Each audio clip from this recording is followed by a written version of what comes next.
see.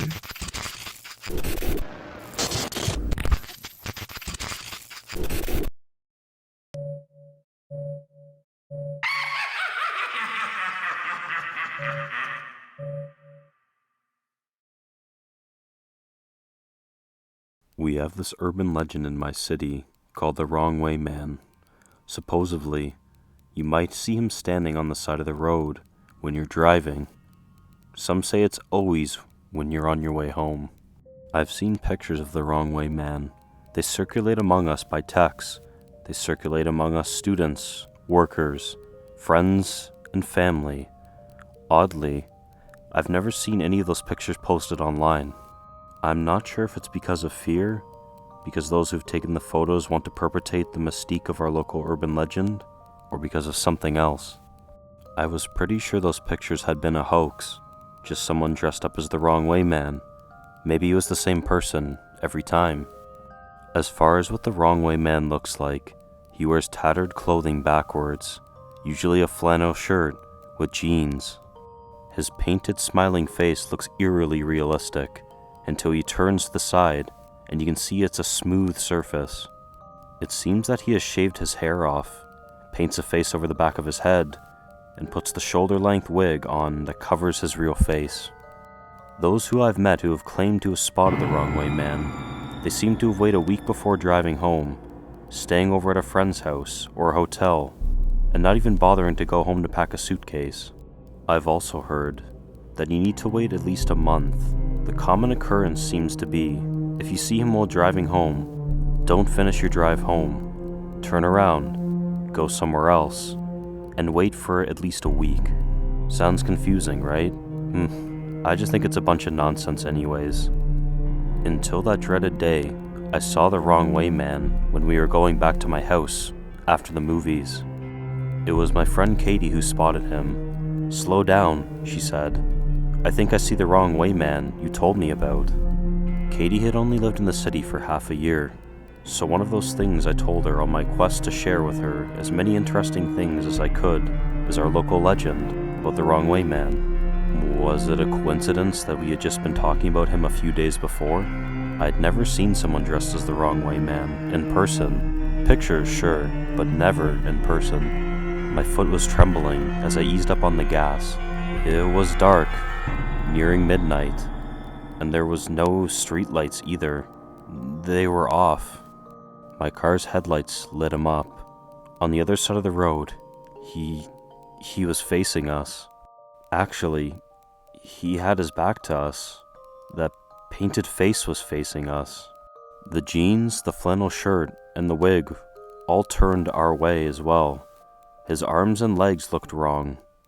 They looked like they were shoved down in his clothing the opposite way. I wanted to be amused, but I was alarmed. When we got about 10 feet away in my car, he turned his painted head towards us. Those painted eyes, realistic, but forever held too wide, seemed to be staring right into mine. As we drove slowly by, I waved to him, and I laughed to try to ease some of the tension. He did not wave back. I looked at Kathy. She was waving too, but she wasn't laughing. I glanced back in time to see the slick side of someone's shaved face, painted head, and the optical illusion of a real face being there was shattered. Shattered, but somehow worse for it. Also, when I peered into the rearview mirror, as it increased our distance, I thought I saw something glistening between the shoulder-length wig he wore. Then, just like that, he was gone, lost to darkness. I picked up the speed. He hadn't been walking, but somehow I was worried he could come after us too quickly.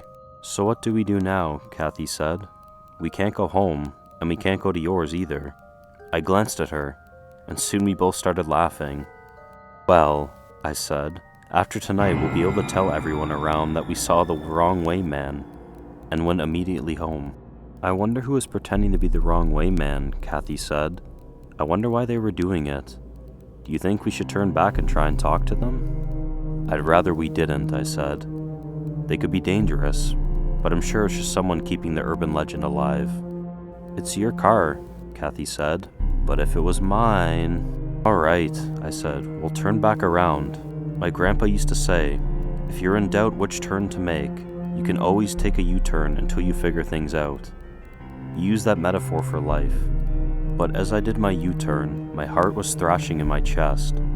We drove down an eternity of that dark street without seeing that person again. It was a couple of miles long in that direction, so there was no way they could have walked or ran that distance so quickly. Kathy and I decided the person dressed as the wrong way man must have left the shoulder of the road for the surrounding woods. The idea of them hiding in the woods as we drove by again made me feel like I had spiders crawling all over my flesh. We did another U-turn, and during the whole time I kept glancing around in case that person jumped out of us from nowhere. But soon we were heading back in the direction of my house, with no second look at the wrong way man. Kathy and I tried to laugh it out, and we tried talking about other things, but both of us were pretty scared. We couldn't stop chatting about everything and nothing, and glancing out the windows or into the side mirrors. We turned into my subdivision, then we turned onto my street, and everything changed. As soon as we turned onto my street, we started to go backwards instead of forward. "Did you put it in reverse?" Kathy said. Her hand was gripping my arm. It was cold as ice. I stopped the car, both of us looking down. The car was in drive, not reverse. I took my foot off the brake and put it back onto the gas pedal. The houses, familiar houses, I saw every day when coming home, were moving further away from us. "Maybe something's wrong with the car," I said in a panic. But when I tried driving forward again, I looked to the side, and then I saw in the rearview mirror, we were not moving.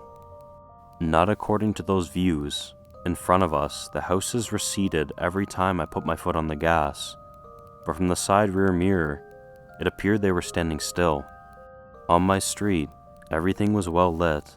There were tons of street lights, so we couldn't argue that it had been anything due to limited visibility. "Let's get out of here," Kathy said. Her voice was almost in a whisper. "Yeah," I said in a similar way. "But how are we going to leave? Put it in reverse?" When I put my car in reverse and tried that, we actually did move forward. But to the side and rear, once again, we seemed to have not moved at all. Like we were caught, just in the past at an entrance to my neighborhood. It was when Katie and I had stopped the car, and we were debating on getting out, that we'd spotted something coming towards us on the sidewalk. They were approaching us from the front of the vehicle, so I'm not sure how accurate the distance was. It seemed they were already about 20 feet away. I don't know why it took me so long to realize this. Maybe it was because I didn't want to, but I recognized my neighbor by the back of his head and by his body shape, which was somewhat atypical.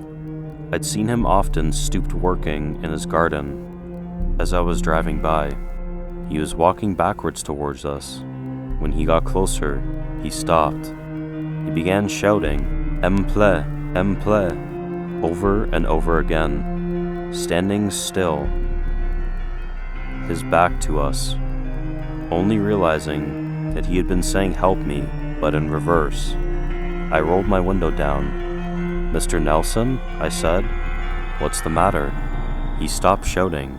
Now that the window was down, I could hear his body creak and snap. Blood poured out of his fissures as his joints and arms and legs changed drastically. When Mr. Nelson's head twisted all the way around towards us, I was sure I saw the light go out in his eyes. Then, whatever had taken over Mr. Nelson made its first step forward in its new architecture of its body. Kathy and I both began to scream at the first step. I rolled up my window as Mr. Nelson loped around on strange inhuman legs. His kneecaps and elbows had become reversed. I put my foot on the gas, with the car still in reverse, and through the front windows we seemed to be careening forward, even though at a glance out the side mirrors or the rearview mirrors showed us that we were still stationary. We'd slam into Mr. Nelson. Something slashed over the windshield. The car rose and fell as we went over his body. To the sides and rear, there was no indication of the car rising and falling. I did not see a lump appear behind us. I kept my foot on the gas, still going in reverse. I saw a window of a neighbor's house shattered. A couple I barely recognized crawled out of like baby spiders out of their eggs, leaking something from their mouth as they scraped themselves against the shards in the window frame. I don't think it was that they don't know how to open windows. When the wife paused in the window, she smiled. She intentionally rubbed her scalp against a particular sharp piece of glass. Blood came right away. I think I might have been able to see a piece of her skull. By then, her husband was already on the ground running towards us. I sped forward. They and their houses vanished in the sides and the rear view mirrors of the vehicle, which were, again, still stuck near the street's entrance. More people coming out of their homes. They came out all twisted and broken, damaging themselves further as they exited. They ran towards us, backwards legs, churning their arms backwards. Everything about them was the wrong way. Before long, I found myself slamming on the brakes. "Keep going," Kathy yelled. "They're gonna catch up to us." Ahead, I saw my own driveway. Someone that looked like me was talking to another person with a painted face. The painted face nodded, up and down. It nodded like a real face would do. Then, when I saw the wig shuffle and move slightly on its own, I realized that the true face under the wig was talking, moving its lips, breathing. The wrong way man was talking to me, or at least someone that looked like me. At the same time, Kathy was reaching over me, trying to desperately put her foot on the gas.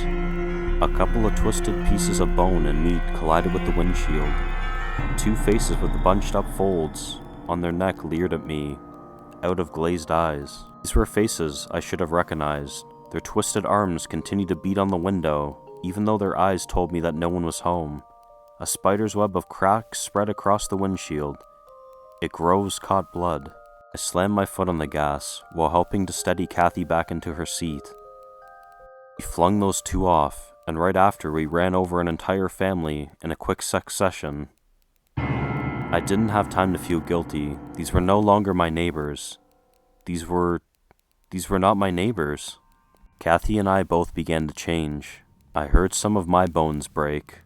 I felt it a moment later, like the reverse of lightning before thunder. Kathy and I both started screaming, almost in unison, and about in the same tune.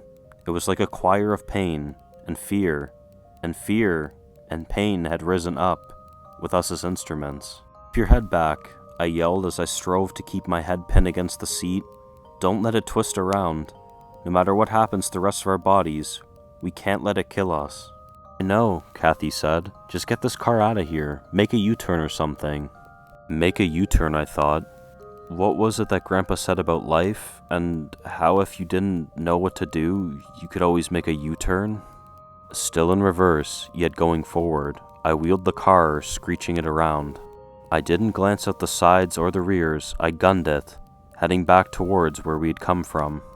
The wrong way man waited. He waited for me at the juncture of my driveway and the street. His painted mouth grinned forever. His painted eyes were too wide, incapable of blinking. We passed him and drove out the neighborhood. Kathy and I weren't out in the woods, though. I was able to get us to a nearby gas station before my legs and arms, which were partly reversed and leaking blood, completely gave out. We crawled out of the vehicle and onto the cold, hard concrete of the gas station. I blacked out almost at once, but Kathy tells me she had retained consciousness until the ambulance arrived. I don't envy her for that. We spent months in the hospital with broken bones and torn ligaments and muscles. I think the only thing that had saved us from permanent damage might have been the seats of the vehicle resisting our changes. We told the doctors that we had just been in a car accident. They shook their heads at us and kept asking questions. I did go back home. Eventually, we both did. The reason I went home was because one of my neighbors that we had run over with my car came to the hospital to visit me. He seemed completely fine, as if nothing had happened, and the wrong way man had never changed them. Damage was done to my vehicle, and to Katie, and to me, both physically and psychologically. And while our bodies are on the mend, I don't think I'll ever feel the same. I feel the wrong way inside. Dim night tonight, and what's the worst thing I can't say? Things are better if I stay.